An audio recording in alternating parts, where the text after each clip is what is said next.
Salve, salve, time do Musicalizando, passando aqui para avisar que o papo de hoje vai ser com ele, Alexandre Wesley, que hoje, ou algum tempo ele vai contar aqui essa história melhor, é diretor da área de novos negócios da Som Livre, que é uma gravadora muito grande, muito reconhecida já por anos.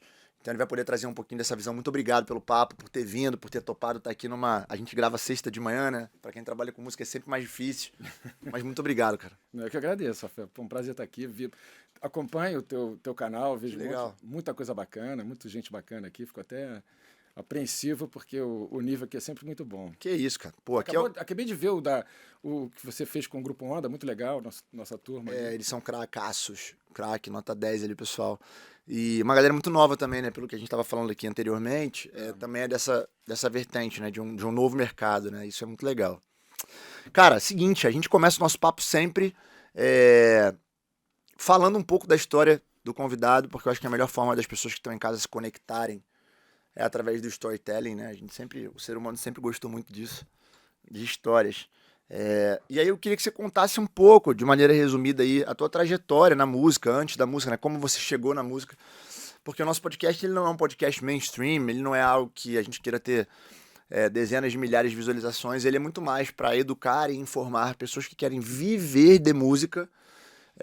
É muito mais nichado mesmo, né? Hoje a gente está chegando em 40 mil inscritos e não tem nenhum curioso ali. Não tem gente que tá ali pra ver artista, não tem gente que tá ali pra ver polêmica, tem gente que tá ali pra aprender mais sobre o mercado. E essas histórias como a sua são histórias que inspiram e ajudam muitas pessoas a ter uma ideia, cara.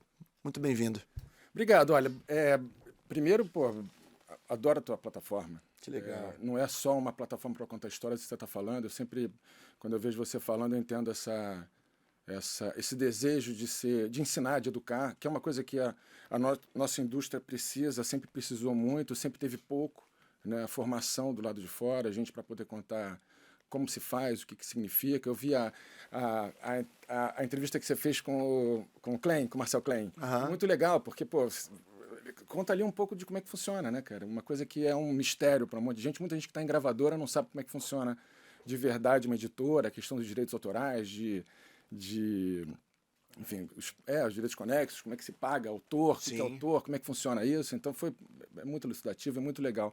E fico imaginando a garota que olha para a música de um jeito, né, de apaixonado, né? Mais romântico, mais né? romântico e de alguma maneira começa a entender esse meio desmistificar um pouco, né? Acho que tem muita mística em volta do show business, da música e tal. Então, pô, é muito legal, acho... uma delícia assistir. Isso que você falou aí realmente é uma verdade, porque antigamente, né? Quando eu falo antigamente, há 10, 12 anos atrás, antes, então, pior ainda, as pessoas, elas guardavam a sete chaves algumas informações, né? E hoje eu acho que o grande barato é a gente dividir a informação pra gente, literalmente, chegar naquele momento clichê em que a gente dividindo multiplica, né? Porque quanto mais preparado tiver o mercado, melhor. O Musicalizando, não só o podcast, mas como toda a parte acadêmica, né? Os cursos e tal, eles surgiram com o intuito de recrutar pessoas para trabalharem conosco em grupos, em artistas, nos braços que a gente atua, né? Diretamente. E aí, como a gente viu que ficou tão bacana e tão organizado e que tinha um método ali, que isso não existia no mercado, a gente resolveu ampliar. E é muito legal, cara, ver isso, porque se você, de certa forma, parar para olhar, não existe no mercado uma faculdade, né, voltada para isso. Você até tem cursos, né? Exatamente. Você tem isso de uma maneira ou de outra. É um início, né? É um início. E todos que eu vi, todos que eu vejo são cursos super interessantes e importantes. Acho que ainda falta ainda a coisa do show business, né? Música não é só música gravada, ela também tem a ver com show business. Eu acho que tem muito pouca informação sobre como funciona o show business. Isso aí. Em geral, como se captura um artista, por quê, como que se avalia o artista, acho que é uma coisa importante. As pessoas não sabem direito como é que funciona essa máquina, qual o tamanho de cachês, de como é que funciona esse pagamento de cachês, como é que se faz para trazer um artista internacional, como é que todas as liberações que estão envolvidas nisso, os riscos que estão envolvidos, o que é uma produtora de eventos, isso está ainda muito escondido. Isso tem a ver com o seu trabalho, hoje em dia? Tem total a ver, claro. O que eu faço hoje em dia tem a ver com esse olhar da música como um todo, não só da música, do artista como um todo, né? E mais até do que a gente, durante muito tempo, a gente falou de artista 360, né? Eu acho que você, de alguma maneira, eu vejo você falando isso de uma forma muito pertinente com relação a isso, né? Quando você fala do 360, eu sempre vejo você falando de vocês serem 360. Eu acho eu acho até que o Jason falou isso também. Eu vi ele falando de uma forma muito própria sobre isso, né? De não mais usar essa coisa eu tenho um artista 360, né? E que a gravadora durante alguns anos usou isso, né? Na época de, sei lá, 2000 a 2010, falou-se muito isso, né? De assinar contratos 360. E eu acho que a transformação agora é essa, que a gente não quer ter artista 360, nós queremos ter uma empresa 360, né? Eu vejo você falando isso, acho que é muito próprio isso. A gente quer ter serviços à disposição do artista, da forma como ele quiser usar, né? Isso que a gente estava falando agora há pouco, né? Se o artista quiser isso, se a gente tiver interesse, se o artista quiser isso, a gente vai lá e presta esse serviço para ele. Seja no show, seja no booking, seja na produção, seja na direção artística, gravando com ele, lançando ele, enfim, marketeando ele, né? Ensinando ele como é que se posiciona dentro de um mercado que hoje em dia o próprio artista é dono da sua trajetória, né? Que é um negócio muito legal. Então acho que é isso. Acho que o que a gente quer ser, eu acho que é uma coisa natural das gravadoras, isso vai acontecer, está acontecendo. A gente vê isso na Universal de uma forma também muito bacanérrima, bacana e agressiva, né? Que é muito legal. Sim. Que tem que ser para uma gravadora do tamanho dessas majors, de todas elas, Universal, Sony, Warner, enfim, Som Livre,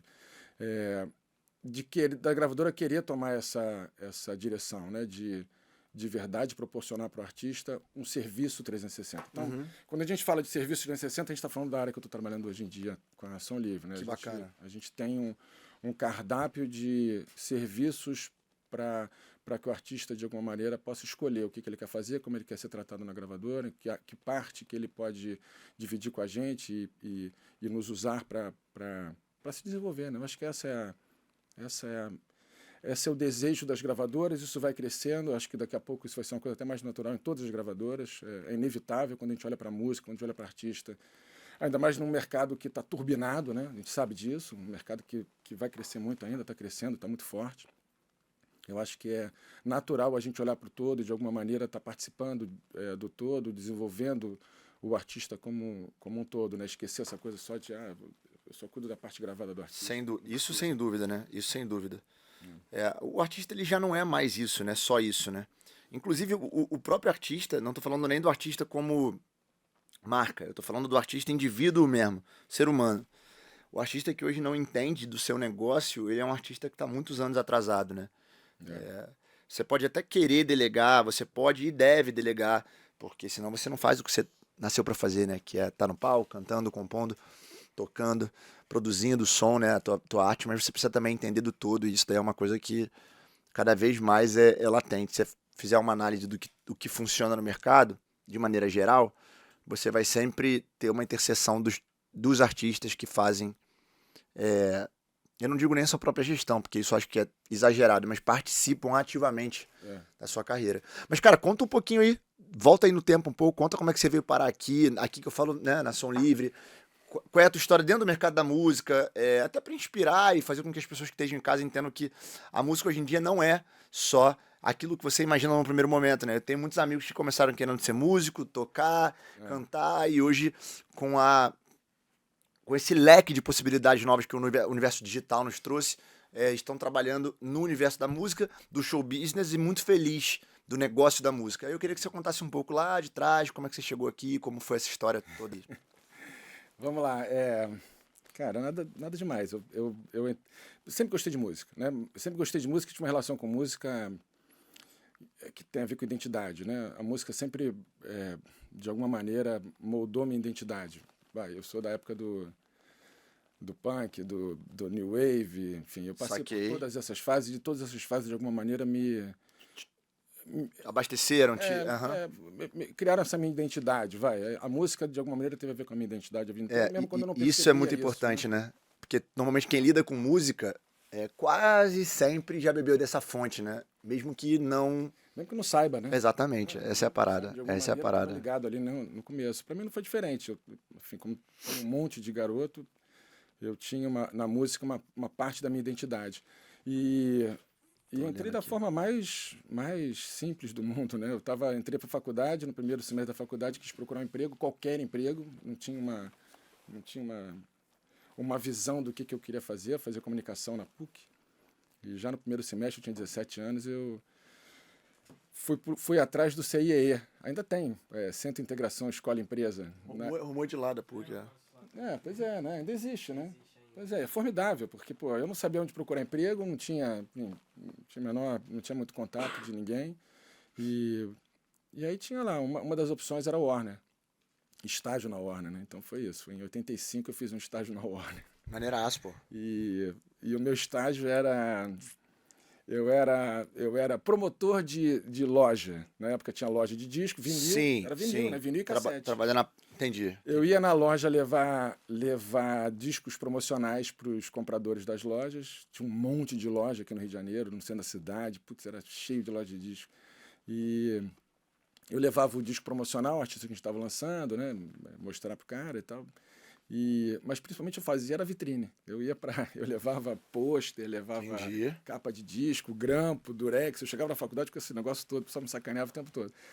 E era colar, fazer vitrine, encontrar espaços na loja para poder mostrar o produto. Foi a primeira vez que eu trabalhei com música, na verdade, e foi totalmente por acaso. E depois disso eu fiz outras coisas, trabalhei em TV, trabalhei na TV Globo, trabalhei em teledramaturgia, novela, trabalhei na Globosat, enfim, agência de publicidade, rádio. Até que em 90 e tanto, eu fui chamado o Paulo Rosa, o Laureano, que estavam fazendo a MCA, que era a empresa do Edgar Bronfman Jr. Essa história é engraçada, porque o cara era da família do dono da Seagrams, né, que vendia bebida, né, uísque, essas bebidas. E ele... Pode olhar aí, fica à vontade, cara. Porque podcast não tem essa, não. Se fosse televisão, a gente tava ferrado. E aí esse cara comprou uma gravadora, pegou o dinheiro do pai e comprou uma gravadora MCA. Essa gravadora MCA depois comprou os estúdios da Universal e fez uma gravadora chamada Universal. Esse foi o começo da Universal, na verdade. Uhum. Então a MCA, na verdade, virou Universal nessa época e depois a Universal foi lá e comprou uma gravadora, que foi a Polygram. Lá fora que você fala, né? No mundo inteiro. Uhum. Aqui a Polygram virou Universal. Na verdade, a Universal era uma gravadora pequena. Nem tão pequena assim, tinha artistas super importantes. Nirvana era da gravadora, pra você ter ideia. Uhum. Era de um dos selos da gravadora. E aí fez a Universal. Então, eu voltei para a gravadora, já trabalhando na área de promoção. Eu era gerente de promoção, trabalhava rádio, TV e imprensa. E depois fui cair na Warner. Fiquei um tempo lá, depois fui para a Warner também nessa área de... Voltou para a Warner? Voltei para a Warner. Essa primeira vez que eu trabalhei na Warner, que eu fui estagiário, o presidente era o André Midani. Ele era presidente aqui no Jardim Botânico. Uhum. E depois eu voltei já com a Warner na Gávea, né? Já Beto Boaventura, Sérgio Afonso, enfim, já uma outra geração. E nessa época já voltei. Eu tinha... Na MCA eu trabalhei na área de promoção, mas trabalhei na área artística também, fui gerente artístico. Trabalhei com o Sérgio Carvalho, que era o diretor artístico. E quando eu fui para a Warner, eu fui para a área internacional, né? Fui ser label internacional, né? Cuidando de selos do grupo Warner, né? Uhum. E aí eu tive uma outra experiência, outra experiência muito legal também, você trabalhar numa empresa como a Warner, super grande, a Warner Bros, que tinha um puta de uma gravadora, Atlantic. Então tive essa relação com o mercado internacional, como é que funcionava para... Num país que já começava a despontar o tamanho da indústria do repertório doméstico, né? O repertório doméstico aqui já começava a dominar. E apesar de que nas rádios tocava ainda muita música internacional naquela época. Mas de que ano isso aí? Isso foi em 97, 98. E na Warner eu fiz de tudo, né? Até diretor artístico eu fui, né? Então, em determinado momento eu saí da área internacional, fui para cair na área artística. Né? Dentro da própria Warner. Dentro da Warner, o Cláudio Condé me chamou, né? O nosso diretor artístico era o Tom Capone, ninguém menos que Tom Capone, né? E quando ele faleceu, depois de um certo tempo, eu fui lá e ocupei esse espaço. E aí fiquei um bom tempo como diretor artístico da Warner. E saí da Warner, eu vivi essa época, né, de 2000 e... na Warner eu fiquei de 97 até 2012, mais ou menos. 2000. Até 12? Um pouquinho antes, Eu talvez. fiquei, um pouco antes, Na verdade, eu fiquei até Eu 2000. lembro que em 12 pra 13 eu entrei com a Anitta lá e eu não lembro da gente ter se cruzado. Talvez tenha sido um pouco antes. Foi um pouco antes, porque, na verdade, cara, as gravadoras estavam encolhendo de uma Sim. forma absurda. Todo mundo estava encolhendo, né? Sim. As fusões já eram fusões para diminuir, né? Quando a EMI foi comprada, quando Era a pra BMG foi unir comprada, forças e reduzir times, né? era isso que estava acontecendo. Então, eu vi ali uma oportunidade de sair, começar a enveredar para um lado que eu via que era intuitivamente, né? Que eu via que era uma área que eu ainda não conhecia muito bem, mas que me encantava, que era a área de shows. E eu saí da Warner já começando a trabalhar com coisas de new business naquela época, né? Eu lembro quando eu estava Que quase tudo naquela época era new business, né? Porque era muita novidade, né, cara? Tinha que ser, né, cara? Porque, pô, a gente estava morrendo, a gravadora estava morrendo, de verdade. Era uma... E culpa da gravadora, né? Eu acho que quando entrou o Napster, as gravadoras tinham esse costume de não olhar para esse inimigo, né? Que se considerava um inimigo. Olha isso, que loucura.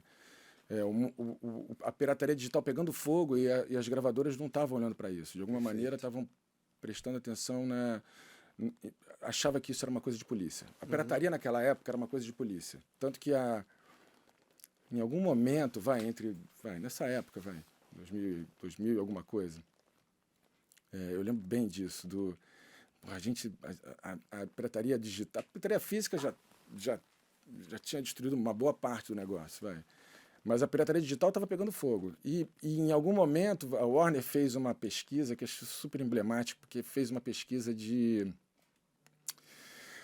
queria entender quem era o seu consumidor, quem é que consumia música ainda, né? Para entender de onde que vinha isso, como é que funcionava. A gravadora nunca teve muita pesquisa, sempre ganhou muito dinheiro até então, né? Então nunca se preocupou muito com isso. Naquele momento começou a se preocupar, peraí, quero entender quem é o meu consumidor. E ao mesmo tempo começou uma briga para encontrar quem eram os heavy users de pirataria digital. Tá. Que era o que estava tomando conta do mercado.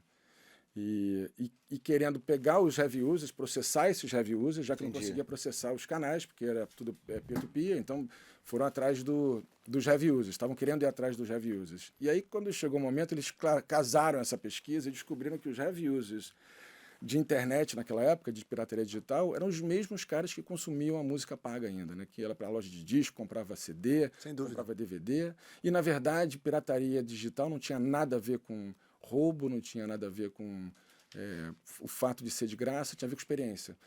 Experiência coletânea. Eu lembro que nessa época eu comprava disco, eu adorava comprar disco. Só que eu tinha num disco 2 músicas que eu gostava, no outro 2, no outro 3. E eu queria reunir aquilo num lugar só. Então, você queria versão, né? Você queria ver uma versão que não estava ali. Que não tinha... Ou às vezes eu queria fazer um compilado para poder ouvir indo para uma academia, indo no carro. Eu lembro que nessa época ainda tinha muito CD em carro. Claro. E aí aquilo ali era bom pra caramba. Um amigo meu falava, pô, irmão, me arruma aí pra eu copiar. Então, assim, não era para não comprar. Era para você poder ter uma experiência melhor mesmo. Que hoje a gente consegue ter. Você escolhe, você monta sua playlist e acabou, né? Naquela época teve isso. Chegaram a essa conclusão em algum momento. Putz, a gente está atacando o cara que é o nosso consumidor. Até hoje as gravadoras elas têm os compliances e as suas diretrizes, né? Que obviamente quando você é uma nave, né? Eu sempre falo que é uma nave mãe, assim, os passos, né? As tomadas de decisão, elas são mais demoradas. E quase sempre as gravadoras perdiam o timing, né, dessas tomadas de decisão. Quando essas tomadas de decisão eram, vamos lá, beleza, agora a gente pode então deixar o artista fazer o promo. Porra, já tinha 6, 7 anos que existia o promo, 10. Já estava no mercado todo. Agora falando de playlist, né? De Spotify, existem parceiros que têm playlists muito boas, que são playlists que dão suporte. Não é compra de play, é playlist que tem uma curadoria específica daquele movimento e que aquele dono também faz uma promoção, assim como uma rádio faz. E aí você dá lá pro cara um kit, uma verba promocional. Às vezes você patrocina o tráfego para aquela playlist do cara e o cara te coloca bem posicionado ali dentro. As gravadoras não pode falar disso em gravadora. Só que isso já acontece. Então, assim, eu acho que vai chegar o tempo em que esses compliance, essas medidas globais, elas vão passar a ser literalmente diluídas para que cada região e cada etapa do mundo consiga, ou eles vão fazer o que eles estão fazendo, que é buscar braços que possam fazer isso sem que eles sujem as mãos, né? Que também é uma boa opção. Aí eu tenho um compliance como gravador, mas se eu tenho um parceiro, esse parceiro não é obrigado a cumprir o meu compliance, ele não é daqui. De alguma maneira as gravadoras convivem com isso, tá? Não vou dizer que participam disso ou incentivam isso, mas de alguma maneira está dentro do ecossistema, né? A gente não dá para tampar os olhos. Acho que as gravadoras evoluíram muito, porque ao contrário do que a gente viveu, e acho que tem a ver com essa crise que a gente passou, que as gravadoras passaram, ao contrário do que aconteceu nessa época em que o Napster era proibido nas gravadoras, se alguém passasse e visse você abrindo um Napster dentro do escritório, se é que podíamos, né? Acho que o sistema nem permitia isso, você estava ferrado. Sim. Hoje em dia, você tem as questões, seja de playlist, seja de inteligência artificial, Hoje em dia, isso é discutido, hoje em dia isso é apresentado já no ponto zero. Claro. Eu participei agora de uma reunião lá fora em que se falou disso, de que se abriu isso, de que se pergunta, quer saber, quer entender. Já não é mais aquele assunto... Não é um assunto, isso vai acabar com o nosso negócio. Não, bicho, talvez o nosso negócio esteja ali, talvez o nosso negócio tenha a ver com isso, sim. Sem dúvida alguma. Então, acho que isso é uma baita de uma evolução que surge a partir de toda essa história das gravadoras dos anos 2000 até 2012, alguma coisa assim. Eu acho que foi um salto que as gravadoras deram e acho que o que a gravadora tem hoje, o que as gravadoras têm hoje, eu falo mais das majors, né? Dessas 4, inclui a Som Livre dentro desse grupo também, não só as internacionais. E acho que de alguma maneira, elas estão muito mais preparadas e são uma espécie de benchmark para outros setores que a gente vê, né? Você vê isso hoje em dia na televisão, né? Sem dúvida. A televisão está passando por isso também. A gente passou por isso. E de alguma maneira, a gente teve que lidar com todas as piratarias, todos esses embates do que é bom, o que é ruim para o nosso mercado. E de alguma maneira, a gente aprendeu um monte de coisa com isso. Acho que aprendeu sim. Sim. Acho que a gente evoluiu, já está bem diferente, sim. Eu fico muito feliz com isso. E hoje? Aí como você parou na Som Livre? Me conta. Depois que eu saí de gravadora, eu acabei na T4F, né? Fui lá para São Paulo trabalhar com show, trabalhar no Time for Fun. Fazendo turnê nacional. Bom, principalmente turnê internacional no começo. E até o ponto que a gente começou a pegar os festivais, né? A gente pegou o Planeta Terra, pegou o Lollapalooza, né? O Lollapalooza era da GEL durante 2 anos, né? Os primeiros 2 anos do Lola foi com a GEL, que era uma empresa da Globo, e aí veio para nossa mão em 2014, né? Em 2013, a gente fez o primeiro festival em 2014, primeiro Lollapalooza, e fiquei na T4F até 2018. De 10 a 18. Um pouco ali. Isso. Fiz os festivais, fiz os shows internacionais, principalmente, e acabei indo para a Argentina também. Fiquei um tempo na Argentina também fazendo... era um diretor de entretenimento, né? Fazia as coisas nossas lá na Argentina, mas ao mesmo tempo fazia o Lollapalooza Brasil, né? Na época... Quando eu entrei com o Alexandre Faria, que era o que hoje em dia é o CEO da Live Nation, né? E em algum momento ele saiu, eu acabei ficando sozinho ali. Sozinho não, porque tinha um time, né? Tinha o Luiz Oscar, que tinha acabado de entrar, o Luiz Oscar Niemeyer, que tinha acabado de entrar na companhia. Então, a gente estava dentro de uma equipe fazendo o festival. Eu fazia Argentina e fazia Brasil, até que é o momento que veio o convite da Som Livre, em 2018, para fazer um pouco disso tudo, né? Acho que acabou reunindo todas essas competências que, de alguma maneira... ali. 2 anos antes. Pré-pandemia, bicho. Pô, eu entrei em 2018, vivi 2019 nessa nova... E você já entrou na área de novos negócios? Já entrei nessa área. De uma forma muito generosa, porque eu tinha... de verdade, eu posso estar olhando para todos os lados. E hoje o convite, quando você recebeu, veio através de quem? Marcelo Soares. Que bacana. Presidente e aí o Marcelo te chama e você entra já com uma equipe existente ou monta uma equipe? Já tinha uma equipe, a gente começou... Na área de novo negócio já existia uma equipe? Já existia uma equipe, a gente já fazia festivais, já fazia... já tinha o Festeja, né? Festeja, já o Slap, bastantes anos. Slap, né? O Slap é um selo. Sim, mas faziam alguns eventos. Algumas coisas. Tinha o Primavera Slap, ainda tem, essa marca ainda é nossa. Fazia show de música eletrônica, fizeram 1 ou 2 edições de um festival de música eletrônica, faziam Samba Demais já, que é um festival de samba. A gente deu uma... Bom, isso foi 2018, 2019, 2020... Pandemia. Destruiu, derreteu tudo, né? A gente não tinha o que fazer. Todo mundo preso em casa, pra gente foi Bom, para mim, pessoalmente, foi ótimo, porque... Foi ótimo. Foi péssimo, eu digo. Sim, Foi de ótimo maneira estar na Som geral, Livre, né? Porque, pô, eu estava numa companhia que era uma companhia de show. E fui para uma companhia que é uma companhia da indústria fonográfica, né? Sim. De música, que não parou, não deixou de existir, não parou de ganhar dinheiro e até cresceu durante a pandemia.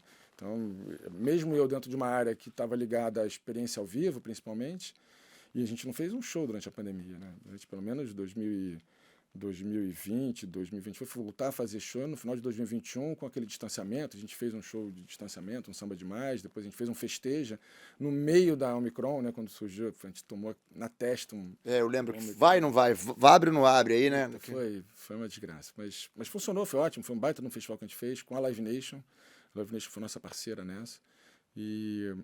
Então, para mim, foi um período muito interessante para a gente, porque eu entrei, a coisa estava andando, então a pandemia permitiu a gente se reorganizar de alguma maneira, né? A gente, de verdade, começou a olhar o que a gente fazia e o porquê que a gente fazia aquilo. E dali saíram várias...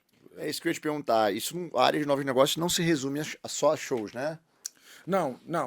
Quando a gente fala de novos negócios, é tudo. Absolutamente tudo que você possa imaginar e coisas que a gente nem imaginou ainda. Né? Então, Mas numa linha de prioridades, hoje o carro-chefe da área de novos negócios ainda é o desenvolvimento de labels e shows ou não? Acho que sim. Porque reúne várias coisas, né? A plataforma, e a gente gosta desse nome, né? De imaginar que a gente não faz show, a gente faz plataforma, a gente desenvolve plataforma, porque mais do que qualquer coisa a gente é uma gravadora para os artistas. Né? É isso que a gente faz, e quando a gente fala de serviço é um pouco isso, né? Então, Sim. o que a gente quer é desenvolver uma plataforma para poder desenvolver os nossos artistas, fazer eles serem mais bem percebidos. A gente faz por eles, pela música deles, pelo desenvolvimento deles. Então é um pouco diferente, a abordagem é um pouco diferente, né, de um promotor de show, claro, que eu fazia antes na T4F, que era um negócio muito parecido e ao mesmo tempo muito diferente. Então sim, talvez o festival, um Festeja para a gente, um Samba Demais, eles acabam sendo uma plataforma para desenvolvimento de artista e de negócios paralelos e junto dessa plataforma, seja relação com marca, patrocínio, projetos especiais que estão envolvidos nisso, projetos como Amigos, que a gente não está diretamente envolvido no show, mas trouxe esse produto, esse projeto para dentro da companhia, uma marca que pertence a gente era na época do Grupo Globo, pertencia ao Grupo Globo, sim, hoje em dia... Ficou como herança. Ficou como uma herança para a gente na parte de shows e preservou para a Globo a parte de programa de televisão. Então, de alguma maneira, a gente se envolve com esse tipo de projetos. Então, acho que isso tem a ver com o que seria o nosso carro-chefe. Desenvolver labels, festivais, qualquer coisa que seja enquanto plataforma para artista. E aí, quando fala plataforma de verdade, não só como um evento ao vivo, mas o que você pode tirar disso, o que você pode vestir toda essa história com um pano de plataforma mesmo, onde você pode estar usando em prol do artista, em prol da música. Sim, sim. E além disso? Publicidade, marca, tem muita coisa de publicidade, hoje em dia mais do que nunca, é um baita do mercado, acho que as marcas começaram a perceber o quanto que é esse valor que tem em você se associar com música e com artista, o quanto de você pega emprestado esse valor que tem música e artista e um pouco dessa verdade que tem música e artista, diferente de um ator que você faz a propaganda, o artista é a cara dele, é ele que está se expondo ali. Ali você transmite uma autoridade também. Claro. Você não está contratando uma filosofia de vida, um lifestyle, você transfere um pouco disso tudo. Então isso já está sendo percebido já há algum tempo, mas acho que de alguma forma até mais... Com a Melinha a gente já fez muita campanha e faz até hoje por isso, né? Porque é literalmente a marca pegando um pouco da transferência de autoridade que aquele artista tem, né? Obviamente, se ele tem uma imagem bacana e um poder grande de comunicação, fãs, ele consegue fazer com que aquela marca também acaba beba daquela fonte, né? Então isso é muito especial realmente. Isso essa é uma parte importante pra gente, uma parte importante pra gravadora, acho que importante pro artista. Sem dúvida. Então é uma coisa que é legal, a gente tenta de alguma maneira desenvolver isso.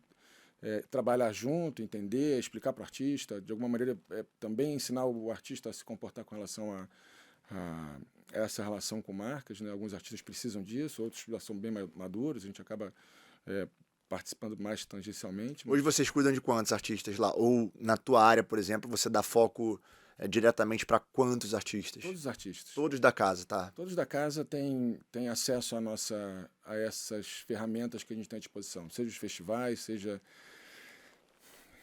A gente faz festejo, a gente faz o Samba Demais, que é para samba, a gente tem o Destino Música, que é um evento que a gente faz em resorts, e agora a gente está com um projeto no Ecopark lá de Arraial da Ajuda, então a gente vai para lá no verão e fica... Mas volta de novo para a experiência do show, do festival, da plataforma, que na minha visão acho que é alguma coisa...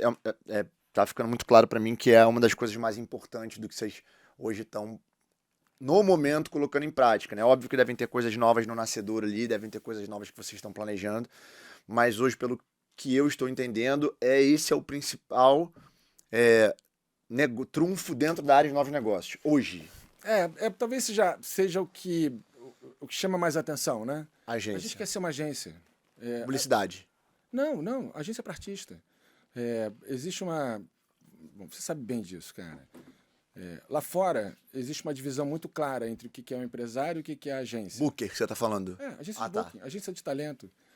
Agência de tratar do negócio do artista. Enquanto o empresário está lidando com o artista em toda a sua, né, complexidade, né, no nível pessoal, nível de criatividade, para onde que ele vai, como é que ele vai, o que ele vai ser, como ele vai ser, a agência está olhando para tudo isso e trabalhando isso nos níveis de negócio. É isso que é uma agência, né? E aí você tem as agências... Mas aí é muito amplo, né? De novo, voltando para a agência, a gente volta de novo para a parte show. Também show, mas mais do que show. O quê? Publicidade? Publicidade. Ok, então voltamos para essas duas vertentes. Ou é um artista que quer ser... Eu sou cantor, mas eu quero ser... Eu também quero apresentar televisão, também quero ser um apresentador de televisão. Como é que eu faço isso? A agência é que vai construir isso para o artista, né? A concepção da agência é um pouco isso. Tá bom, o que você quer fazer? O que você quer ser? Com quem você quer falar? Com que marcas você quer se relacionar? Com que canais você quer se relacionar? Em que nível que você quer se relacionar? Vamos lá, vamos trabalhar isso, vamos desenvolver isso. Como é que vai ser a sua... Existem cases já? Cara, nesse sentido? Eu acho que o grande case é querer fazer isso, é querer ser isso. É querer se estruturar para ser isso. A gente tem, hoje na agência, a gente tem Maikaren, uma dupla de sertanejo, o Rafa Almeida, que até é do Grupo Onda, né? Falando ontem do Rafa até. O Kleber e Cauã, que é uma dupla de sertanejo mais tradicional. O LT, que é uma dupla. Estou esquecendo de alguém? Não, é isso mesmo. Bacana. Então ainda está embrionária a coisa, né? Ainda embrionária. Mesmo que alguns ali já andem bem, para grande mídia ainda são artistas que ainda estão em construção, né? A ideia está em construção. A gente está se... eles também, né? Acho que a ideia é eles, né? E esses primeiros artistas. E a ideia é um pouco essa. A ideia de uma agência dentro da gravadora é um pouco essa. Desenvolver. Artistas que precisam de dar um passo adiante, precisam de uma atenção especial. Entendi. De alguma maneira ajudar eles a fazerem isso e em algum momento deixar sozinho também. Perfeito. A nossa intenção da agência não é se transformar em uma agência para grandes artistas, e pode até ser que aconteça isso, mas essa não é a ideia. A ideia é desenvolver. E até o ponto em que a gente possa entregar esse artista para um outro parceiro, uma outra empresa, um outro parceiro qualquer, para poder pegar dali e ajudar a transformar mais ainda, que talvez seja o melhor negócio mesmo para o artista. E hoje, falando de novo da experiência do ao vivo, a Som Livre, como toda gravadora, acaba tendo, né, uma cartela de shows, né? Uma carteira ali, de shows contratuais, às vezes, né? Sem entrar aqui nas minúcias, às vezes tem, para quem está em casa, posso dar exemplos próprios, né, para não falar de terceiros. Às vezes, quando a gente fecha um contrato de um artista, parte daquela composição é o artista, em parceria com a gravadora, ter 2 shows por ano, 3 shows por ano, enfim. E aí, aquilo pode ser feito a 4 mãos, e deve ser feito a 4 mãos, né? O escritório / artista, junto com a área de novos negócios e gravadora. E aí se desenvolve label, ou se coloca esse artista em eventos que já existem e que são bacanas para que ele também possa ter o nome dele, um boost, né? Uma força maior ali ao redor do nome dele através de toda a mídia daquele evento. Então, exemplo, você pega um Rafa Almeida que está começando, que ainda está no momento que eu chamo ali de tração, né? E aí você pode pegar esse artista e posicioná-lo dentro de um festejo, que é um evento já grande e conceituado. Então, isso existe, pra você que está em casa entender. E aí, voltando para cá pro papo, falando disso, hoje vocês têm eventos proprietários, né, labels, e também fazem parcerias com produtores locais. A gente Que agora, há faz. pouco tempo, eu recebi uma ligação de um grande amigo do Bernardo, que vai fazer, inclusive, um show do Sorriso, que eles estão com uma parceria com a Som Livre. O Sorriso não é Som Livre, não. Mas tem alguns artistas da Som Livre no evento e eles vão usar uma mídia bacanérrima na Globo e tal. Deve ser da tua área, nesse evento. Exatamente, sim, né? Vamos lá, se a gente voltar para esses anos lá, entre Nem 2000 lembro e onde 2010, cara, o evento. deve ser o Samba Demais, né? Deve ser, não sei aonde. Será que na Feijuca? Na Tijuca? Pode ser, pode ser. Acho que é na Tijuca, no Maracanã. Pode ser. É. O, quando a gravadora começou a diminuir, né, nesse encolhimento das gravadoras, começou-se a assinar esses contratos, onde, pega uma... Cara, para justificar um adiantamento, eu vou precisar tirar alguns ativos, eu preciso justificar esse adiantamento. Claro. Né? Então, naquela época era isso um pouco. Como é que a gente faz para continuar mantendo o nível de adiantamento para o artista, para ele continuar recebendo dinheiro, para continuar, né, desenvolvendo artisticamente, né, essa era a ideia. Como é que a gente consegue manter esse volume? Peraí, vamos começar a pegar negócios do artista, trazer para dentro e justificar isso, ativos do artista. O show é um ativo. Às vezes, naquela época, assinava-se percentual do show, então tinha uma prestação de conta dos shows que ele fazia e dava um pedaço para a gravadora. Em alguns casos... Era só o show, só a data? Shows, né? A Som Livre acho que sempre foi em cima de shows, pegava show de artistas para fazer exatamente isso. Acho que uma coisa que mudou para a gente é que o que acontece, e você vai saber bem disso também, o artista já tem a sua malha de parceiros no Brasil inteiro, em geral é isso que o artista tem, né? Ele não vai fazer show em uma determinada praça com parceiros diferentes, ele escolhe um parceiro naquela praça e honra essa parceria. A gente não quer entrar no meio dessa história e vender. Claro, você não quer quebrar o fluxo que eu acho que tirar o lugar dele. Tirar esse lugar, né? Destruir essa relação. Então, na verdade, vender show para o mercado é uma coisa que a gente só faz quando o artista de verdade quer. E alguns artistas querem. Ou desenvolver, né? Ou desenvolver, que é diferente de vender. O legal é fazer. O legal isso aí. É você falar, peraí, vou fazer no meu show, a gente vai fazer um show nosso, que é da gravadora, onde a gente tem total mando de campo para proteger o artista, de alguma maneira, e entregar para o artista a melhor experiência que ele pode ter. Então, além da experiência que a gente está pensando para o público, na nossa cabeça tem da mesma importância a experiência do nosso artista. Não só a experiência de camarim, não. Também de camarim, também de infraestrutura. Todo, né? Da data, de estrutura, de como vai ser posicionado na divulgação. Tudo isso, como é que vai ser palco, como é que vai ser, o que a gente está te oferecendo de palco. A gente abre mão do lucro para poder oferecer o melhor que o artista pode ter nessas situações. E aí, de alguma maneira, justifica a gente estar usando essa data. E sempre abaixo de uma label, de uma marca, que é da gravadora e permite a gente ir para os meios, usar os nossos canais, usar as nossas mídias que a gente possa ter, seja com... quando a gente era da Globo, até hoje em dia, né? O calhau de divulgação deles. As mídias que a gente tem, né? Mas até com parcerias novas que a gente vai se desenvolvendo. E, de novo, né, a gente acaba tendo poder de barganha grande, porque é uma gravadora grande, né, uma gravadora que tem poder de barganha junto com os meios, junto com com esse tipo de parceria, então acaba justificando a gente usar essa data. Acho Legal. Que é isso. E, de alguma maneira, é uma coisa amigável. E mais do que isso até, construindo um modelo de negócio a partir dessa data de show que a gente tem, até para o artista ganhar um dinheiro a mais, poder se beneficiar do sucesso também, essa é a ideia. Dividir, não ser uma coisa de que, tô perdendo dinheiro aqui para fazer um show. Não, cara, de alguma maneira construir isso em prol do artista, economicamente falando também, né? Perfeito. E tem mais alguma coisa, cara, dentro da tua área que você queira passar? Trocar mesmo, explicar. A palavra não é vender, né? Mas é esclarecer para que não só depois, futuramente, você possa usar parte desse episódio, corte, para que pessoas saibam mais sobre essa área de atuação da Som Livre, como também para o público que está diretamente vendo, né? É, é, cara, tudo. Quando a gente fala de novos negócios para gravadora, no mercado musical, né?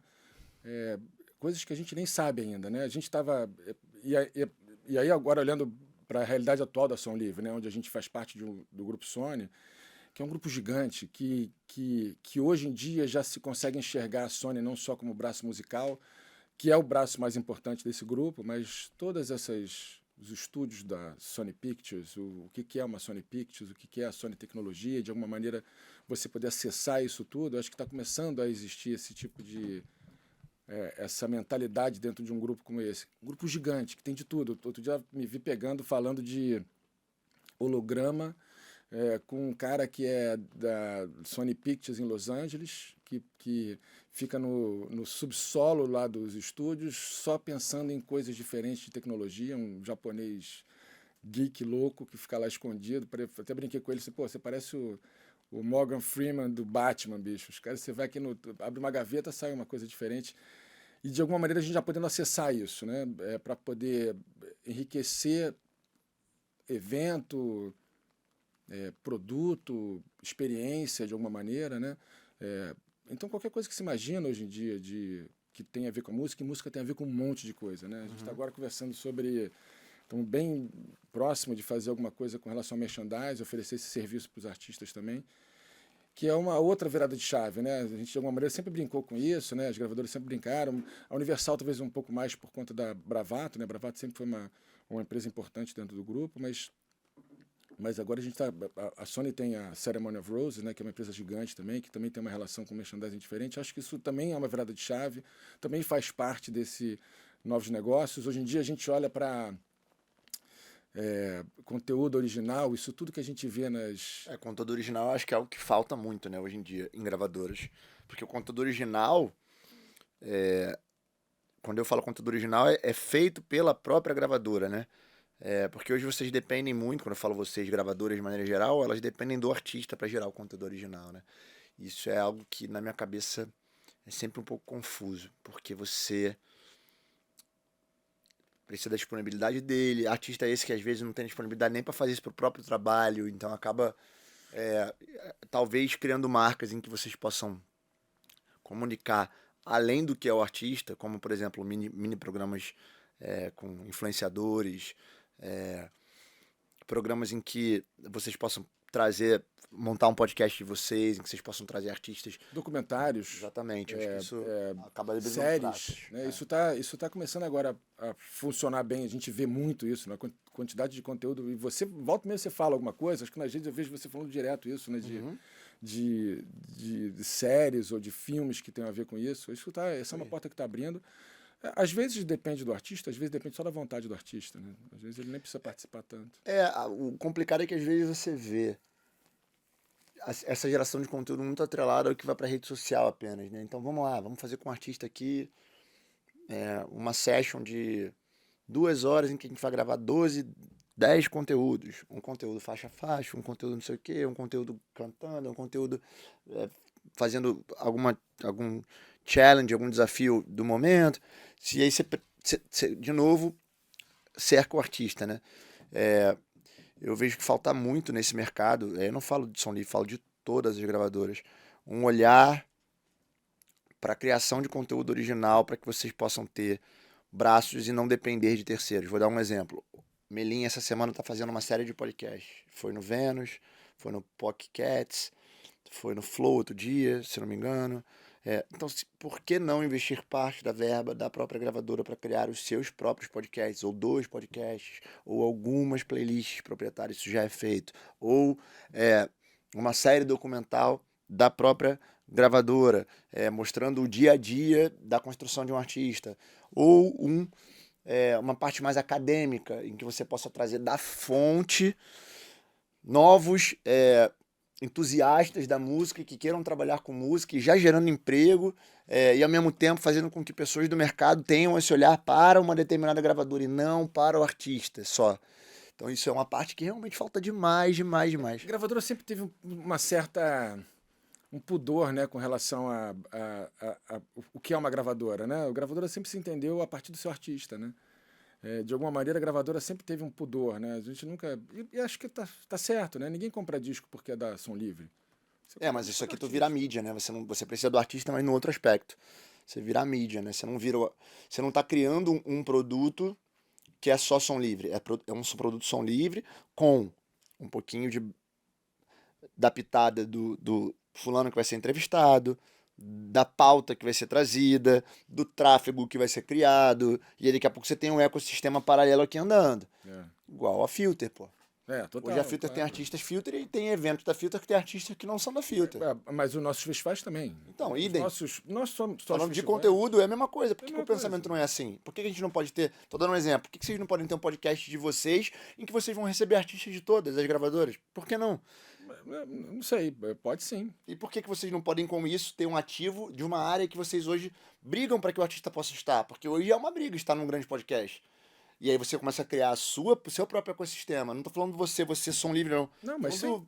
do mercado. Acho que sim, acho que isso vai acontecer. Acho que de repente está acontecendo já. A gente tem Sei. um papo aí sobre um programa nosso em televisão que de alguma maneira vai se relacionar com todo mundo também. Os nossos festivais são assim, os nossos projetos especiais Não, são festivais, beleza. É quando você falou de gravação de conteúdo próprio, né? Você começou a falar, a gente tem o mercado tem uma questão com conteúdo próprio, né? Com criação de conteúdo próprio, né? Aí eu falo conteúdo nesse sentido, não do ao vivo, né? Quando você vai fazer uma reunião hoje de estratégia, você fala assim, pô, vamos lá, a gente quer estar em 5 programas de televisão. Não dá pra fazer programa de televisão. A gente sabe como é pra gerar uma máquina como essa. Eu quero estar em X rádio, você não vai criar rádio. Né? Já existem as rádios. Eu quero estar nessas playlists, então vamos desenvolver playlists nossas também. Isso aqui dá, faz parte do nosso ecossistema, a gente com a grana que tem consegue. A gente precisa estar em 4, 5 podcasts. Pô, bora criar 2 aqui, bora contratar aqui 2 influenciadores maneiros, e eles vão apresentar os nossos podcasts e trazer marcas, aí é o ecossistema. Beleza, então é mapear o que dá para ser feito, para ter dentro de casa soluções que hoje, por exemplo, a própria Sony tem. Eles têm hoje a maior playlist de samba e pagode do Brasil é da Filter. Então, uma puta sacada. Claro. Quando eles vão lançar um artista, ele já tem esse ativo, ó. A gente já vai botar aqui dentro dessa playlist, já vai trafegar aqui, e o artista divulga aquela playlist. Só que também tem artistas que não são dali. Porque é legal pra saúde da playlist. Claro, claro. Então, esse é o pensamento que às vezes eu acho que falta. Às vezes existe uma ponta que pensa muito de maneira geral, isso eu bato esse papo geral com parceiros meus de todas as gravadoras. Existe uma ponta que pensa muito na conexão do fã, né? Essa é uma fala atual, o fã e o artista, super fã e o artista. Mas aí você sempre fica refém disso, né? Você não cria o meio. O meio, né? Pode ser. Talvez a gente esteja olhando para outras coisas e não prestando tanta atenção para isso. Acho que sim, acho que até tá, mas é uma evolução. Ótima ideia. Quanto se gasta para fazer um festival? 3 milhões? Eu faço agora vários. Porra, 1 milhão você cria. Num ano você cria um podcast que em um ano vai ter 100, 150 mil. E trafega muito barato, usando de repente o próprio calhau da gravadora e cria uma frente nova. Então, são coisas que eu sempre fiquei me perguntando, caralho, porra, por que não, né? Não, né? E não sai. Maneiro. É uma ideia boa, é uma ideia boa. Não sei se a gente deposita tanto foco nisso, na verdade. A gente acaba usando muito o que existe, iniciativas como a sua e tal, para poder, de verdade, servir para os nossos canais, porque a gente entende que isso, sei lá, talvez possa ser uma entrega a curadoria para um terceiro, né? Para o terceiro desenvolver isso e, de alguma maneira, a gente participar com os nossos artistas. Mas sim, acho que existe um caminho, sim, para isso. Sim, total. Acho que já vejo, né? Até a própria Filter é um bom caso. É isso aí. A Filter é ótimo caso. Mas eu falo até de conteúdo original nessa questão de... de novo, olhando para os big players, né? Você conseguir você desenvolver conteúdos para você vender para uma Amazon. É isso. E acho que isso já é uma realidade hoje em dia nas gravadoras. Elas já estão olhando para isso de uma forma mais agressiva, intensa. Já tem gente focada totalmente nisso. Né? Perfeito, isso é ótimo. Isso é ótimo. Cara, que golaço. Que golaço. Então acho que ficou claro para quem tá em casa aí, né? Acho que essa área de novos negócios é uma área que tem muita capilaridade, né, cara? É uma área que é tão ampla que quando a gente tenta falar de possibilidades, a gente começa a literalmente bugar, né? Porque literalmente se tem um mundo de possibilidades, né? Tudo aquilo que não existe, né? Eu tava vendo ontem, até postei no threads lá do Instagram, uma fala do Snoopy, do desenho, né? Do Charlie Brown e do Snoopy. O Charlie Brown falando, porra, mas a gente a gente vai morrer um dia. Aí o Snoopy responde pra ele, mas a gente vai viver todos os outros. Assim, a gente tem a tendência em sempre focar naquilo que a gente já tem como certo e não olhar o mundo de possibilidades que já existem e que são subjetivas e que estão já aqui na nossa frente, né? Então acho que os novos negócios, talvez tirando tudo aquilo que já tem como a certeza do dia da morte, a gente já tem a certeza que existe o digital, as plataformas de música, existem as redes sociais, existem os shows. Agora, existe um universo invisível que é gigantesco, talvez muito maior do que esses que já existam, e todo esse universo está dentro da tua malha, né? Isso é Essa foda. visão, né? A visão de que a gente pode participar De de novos tudo, negócios, desenvolver coisas diferentes. é a gigante, partir é do zero. infinita, é merchandise, marcas, é infinito o número de possibilidades, né? Acho que é isso de alguma maneira vai ser muito mais contundente aí nos próximos anos, né? Isso está Certeza. crescendo, as gravadoras estão de olho nisso, acho que todo mundo já está percebendo já percebeu que gravadora não precisa estar focada só em um negócio, ela pode estar focada em uma coisa mais ampla e de alguma maneira pode ajudar isso pode servir a gente pode proporcionar esse serviço para o artista, a gente pode contar com a gravadora grande para isso também. Sim. Então, acho que isso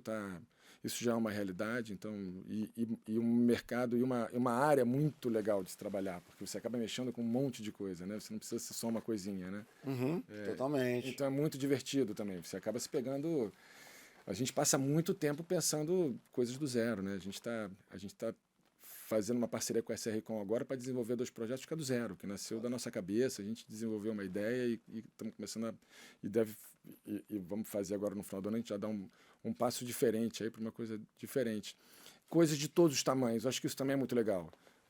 A gente não fala só das coisas grandes, às vezes são coisas pequenas. Com certeza, a maioria, né? Até... Muita coisa. A gente está fazendo a gente faz um show por mês lá em São Paulo, que é do SLAP, um selo de música alternativa nosso, de artistas alternativos. E a gente faz um show que a gente não ganha dinheiro, não é para ganhar dinheiro, mas a gente está na Casa Natura fazendo todo mês, né?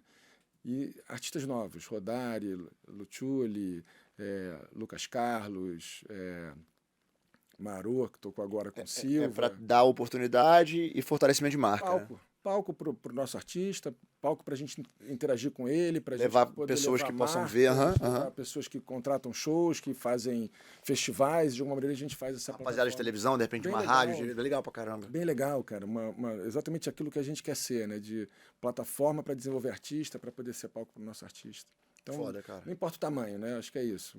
Acho que isso é o DNA da gravadora, sempre, né? Por que vai para uma gravadora grande? Acho que vai porque não é por causa do grande, é por causa do pequeno. É o tanto que a gravadora hoje em dia acredita nos artistas pequenos que continuam pequenos, artistas pequenos que vão tentar e encontram o seu caminho depois. Essa missão da gravadora ainda existe, ainda é uma porta de alguma maneira, para os artistas que querem ser artistas, querem se desenvolver. Eu acho que isso que é o grande missão da gravadora, né? De olhar não só para o grande. A gente está falando aqui dos grandes contratos, dos grandes negócios, mas eu acho que o diferencial da gravadora, acho que é esse, olhar para os pequenos. Sem dúvida. De verdade, ser uma porta para... continuar a construir essas histórias, né? Isso é foda. Cara, muito obrigado. Eu tenho presente. Aí é outra categoria, hein? Aí sim. Isso aqui é um exemplo claro de um projeto diferente que a gente faz. A gente... Replay, acabou. Acabou Chorare do Novos Baianos faz parte do da nossa gravadora e em algum momento... que lindo, cara. Que lindaço. Muito legal. Artistas novos tocando esse repertório junto com os Novos Baianos. Tons e 20, Francisco, Preta. Um baita de um projeto. Isso foi... Aí bem legal. Mostrar, pô. Aqui, ó. Com patrocínio da Devassa. Ainda tô dando uma degustada nessa capa maravilhosa. E aqui é interessante que ele quando você... Foi uma parceria com a Globo, com a Devassa, então tem... tô vendo aqui, ó. Globo, Som Livre, Devassa, Berry Company. Berry Company, que foi a produtora, né, que desenvolveu isso com a gente. Muito maneiro. Foi muito bacana. Fizeram onde? Fizeram lá na fábrica do João Augusto? Fizemos sim, o disco, mas isso tudo foi filmado dentro do estúdio da Som Livre. A Som Livre tem um estúdio que é incrível, né? Não sei se você já chegou lá a conhecer. Ali no 2? Já conheci, irado. A gente fez tudo lá dentro, né? É um estúdio super bacana, já gravamos DVD lá dentro, mas esse projeto todo foi filmado lá dentro. Que lindo. Foi bem bacana. Vou guardar e vou ouvir. Vou ouvir. E uma caixa do Festeja pra você. Pô, aí... Você, Foda, você cara. tem mulher, então eu trouxe um chapéu pra você, mas um boné pra ela também. Porra, ela vai amar. Aí, Laurinha, se virou agora, hein? Pô, muito bom. Irado, cara. Ó, vai dar Festeja. Isso é outra coisa muito bacana, né, cara? Eu sinto que os eventos, de maneira geral, têm se profissionalizado muito com relação a kits promocionais, Vou botar meu chapeuzinho. Essas entregas, porque antigamente era tudo muito, porra, que maneiraço, A cara. Amistel, né, Isso que é aqui, a nossa patrocinadora do festival, isso né? aqui é uma puta sacada, a camisinha, né, de deixar manter gelada, né? E aí aqui dentro tem a camisinha da Amistel e aqui dentro temos uma Amistelzinha pra você que tá em casa aí, babá, aí, ó. Um baita parceiro nosso do Festeja, pô, tem um... Maneiraço, isso aí mesmo, cara. Nessa causa. Tem que botar as marcas têm que apoiar, cara, iniciativas de festivais novos, grandes, porque eu acho que esse é o processo, né, cara, essa retroalimentação, senão daqui a pouco, quando eu falo daqui a pouco, daqui a uns anos, a gente vai estar parado no tempo, né. Pô, adorei os presentes, muito obrigado. Esse disco aqui hoje à noite mesmo já... Escuta que é muito legal, uma viagem. Realmente uma viagem. E, pô, vinil, né, bicho? Que tá bombando agora, né? Sim. É só coisa bacana essa, cara. A gente deve repetir um projeto desse agora esse ano. Bonitaço. Estamos trabalhando para isso lá. Eu acabo tendo o perfil da equipe que eu trabalho também é esse perfil, né? De gente que está pensando diferente o tempo inteiro. Tem que ser. Pensando diferente, coisas diferentes para fazer. Isso uma frase de um amigão do Carrielo, que é diretor da Virgin, que ele fala: é mais fácil segurar maluco do que botar gente normal pra correr, né? Então deixa a galera pensar, sonhar, criar e a gente vai travando. O André Midani tinha uma frase que era ótima, que é melhor você ter um cavalo louco, desgovernado, do que um cavalo que você tem que bater para andar, né? O desgovernado só você ficar puxando ali, tentando controlar. E outro que não sai do lugar é a pior coisa. Eu tenho uma equipe que é bem assim, que está sempre pensando diferente. São quantos lá? Somos 11 pessoas. Pô, uma galera, né, cara? Mas 11 executivos... Mas é uma galera, é muita gente, pô. Dentro da área de novos negócios, né? Que normalmente é uma área que é mais enxuta numa gravadora.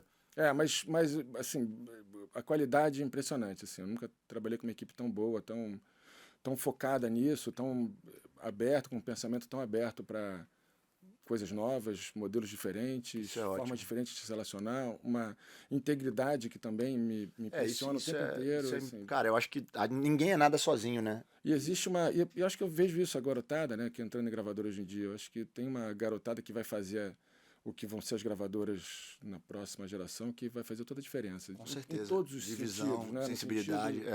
No sentido de integridade mesmo, né? Eu acho que tem uma geração nova aí que está entrando diferente, que tem um olhar diferente. Pô, meu irmão, que bom. Muito obrigado, cara. Muito obrigado. Agradeço demais. Obrigado pelos presentes, pelo papo, principalmente. Vou terminar aqui com o meu bucket do Festeja. Tá retinho, Romu? É isso. Gente, muito obrigado por ter ficado até agora aqui com a gente. Espero que tenha sido muito bacana o papo. A gente vai deixar aqui na descrição do vídeo o Instagram, o perfil do Instagram do Alexandre.